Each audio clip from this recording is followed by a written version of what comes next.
CM DKShi ಅಧ್ಯಕ್ಷತೆಯಲ್ಲಿ ಸರ್ವಪಕ್ಷ ಸಂಸದರ ಸಭೆ ನಡೆಯುತ್ತೆ. ಸಭೆಯಲ್ಲಿ ರಾಜ್ಯದ ಎಲ್ಲಾ ಸಂಸದರ ಜೊತೆ ಸಿಎಂ ಮಹತ್ವದ ಚರ್ಚೆಯನ್ನ ನಡೆಸಲಿದ್ದಾರೆ.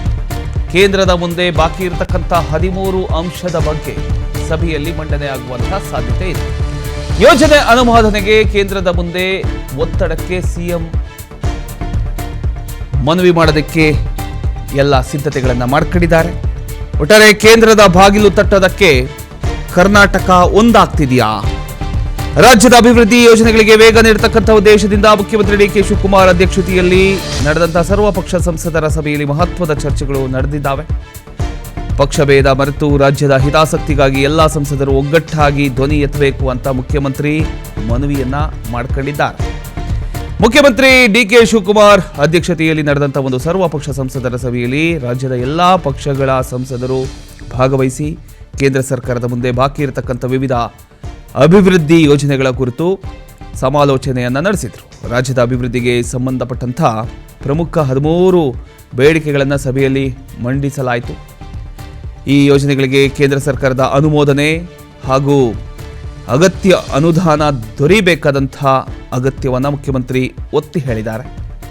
ರಾಜ್ಯದ ರಾಜಕೀಯದ ಭಿನ್ನಾಭಿಪ್ರಾಯಗಳನ್ನು ಬದಿಗಿಟ್ಟು ಸಂಸತ್ತಿನಲ್ಲಿ ಕರ್ನಾಟಕದ ಹಿತಾಸಕ್ತಿಯನ್ನು ಒಗ್ಗಟ್ಟಿನಿಂದ ಪ್ರತಿಪಾದಿಸುವಂತೆ ಎಲ್ಲ ಸಂಸದರಿಗೆ ಅವರು ಮನವಿಯನ್ನ ಮಾಡಿದ್ದಾರೆ ಅಂತ ತಿಳಿದು ಬಂದಿದೆ. ಅಷ್ಟಕ್ಕೂ ಸಭೆಯಲ್ಲಿ ಆದಂತಹ ಪ್ರಮುಖ ಚರ್ಚೆಗಳು ಏನು ಅನ್ನೋದನ್ನು ನೋಡೋದಾದ್ರೆ 15ನೇ ಹಣಕಾಸು ಆಯೋಗದ ಗ್ರಾಮ ಪಂಚಾಯಿತಿಗಳ ಅನುದಾನ ಬಿಡುಗಡೆ, ಬೆಂಗಳೂರಿನ STRR ಅಂದರೆ ಸ್ಯಾಟಿಲೈಟ್ ಟೌನ್ ರಿಂಗ್ ರೋಡ್ ಯೋಜನೆಗೆ ವೇಗ, ಬೆಂಗಳೂರು ಉಪನಗರ ರೈಲು ಅಂದರೆ ಸಬರ್ಬನ್ ರೈಲ್ ಯೋಜನೆಗೆ ಕೇಂದ್ರದ ಅನುಮೋದನೆ ಹಾಗೂ ಅನುದಾನ, ಕೋಲಾರ ರೈಲ್ವೆ ಕೋಚ್ ಕಾರ್ಖಾನೆ 2014ರಲ್ಲೇ ಕೇಂದ್ರ ಸಚಿವ ಸಂಪುಟದಿಂದ ಅನುಮೋದನೆ ಸಿಕ್ಕಿರತಕ್ಕಂಥದ್ದು. ರಾಜ್ಯ ಸರ್ಕಾರ ಭೂಮಿ ಹಸ್ತಾಂತರಿಸಿದರೂ ಕೂಡ ಯೋಜನೆ ಇನ್ನೂ ಕೂಡ ಆರಂಭ ಆಗಿಲ್ಲ. ಇನ್ನು HAL ವಿಮಾನ ನಿಲ್ದಾಣವನ್ನು ವಾಣಿಜ್ಯ ಬಳಕೆಗೆ ಪುನರಾರಂಭ ಮಾಡತಕ್ಕಂಥದ್ದು. ನಾಗರಿಕ ವಿಮಾನಯಾನ ಸಚಿವಾಲಯದ ಅಂತಿಮ ನಿರ್ಧಾರ ಬಾಕಿ ಇದೆ.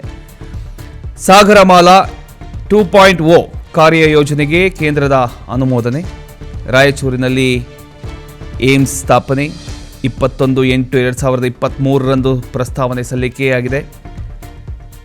11/6/2026ರಂದು ಪ್ರಧಾನಿಗೆ ಸಿಎಂ ಮತ್ತೊಮ್ಮೆ ಪತ್ರ ಬರೆದಿದ್ದಾರೆ.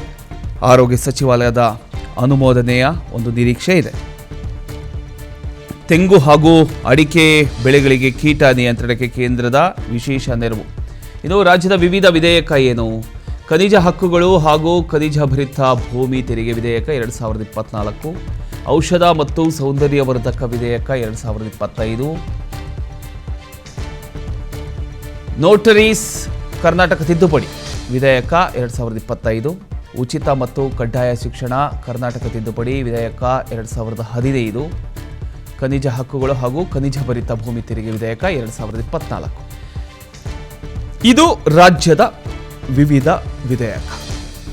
ಔಷಧ ಹಾಗೂ ಸೌಂದರ್ಯವರ್ಧಕ ವಿಧೇಯಕ.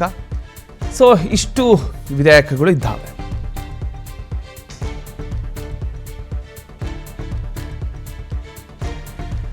ಈ ವಿಧೇಯಕಗಳಿಗೆ ಗೃಹ ಸಚಿವಾಲಯ ಹಾಗೂ ಸಂಬಂಧಿತ ಕೇಂದ್ರ ಸಚಿವಾಲಯಗಳಿಂದ ಶೀಘ್ರ ಒಪ್ಪಿಗೆ ನೀಡುವಂತೆ ರಾಜ್ಯದ ಮನವಿಯಾಗಿದೆ.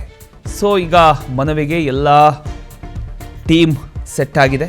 ಈಗ ಒಟ್ಟಿಗೆ ಸೇರಿ ಹೋಗಿ ಕೇಂದ್ರದ ಮುಂದೆ ಮನವಿಯನ್ನು ಮಾಡ್ಕೊಳ್ಳೋದಕ್ಕೆ ಎಲ್ಲ ಸಿದ್ಧತೆಗಳನ್ನು ಮಾಡಿಕೊಳ್ಳಲಾಗಿದೆ. ಸರ್ವಪಕ್ಷ ಸಂಸದ ಸಭೆಯ ಮೂಲಕ ರಾಜ್ಯದ ಅಭಿವೃದ್ಧಿ ವಿಚಾರದಲ್ಲಿ ಒಗ್ಗಟ್ಟಿನ ಸಂದೇಶ ರವಾನಿಸುವುದಕ್ಕೆ ಸರ್ಕಾರ ಇದೀಗ ಮುಂದಾಗಿದೆ.